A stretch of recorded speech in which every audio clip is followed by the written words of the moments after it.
Will the Prime Minister agree it is now time for him to resign?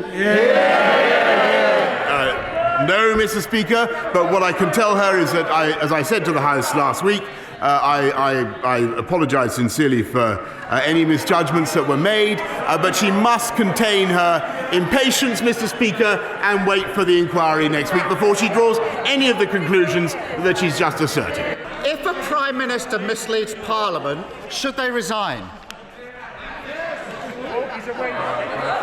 So, Mr. Speaker, let's be absolutely clear. The Right Honourable Gentleman is continuing to ask a series of questions which he knows will be fully addressed by the inquiry. Last year, Her Majesty the Queen sat alone when she marked the passing of the man she'd been married to for 73 years. She followed the rules of the country that she leads. On the eve of that funeral, a suitcase was filled with booze and wheeled into Downing Street. A DJ played and staff parted late into the night. The Prime Minister has been forced to hand an apology to Her Majesty the Queen. Isn't he ashamed that he didn't hand in his resignation at the same time?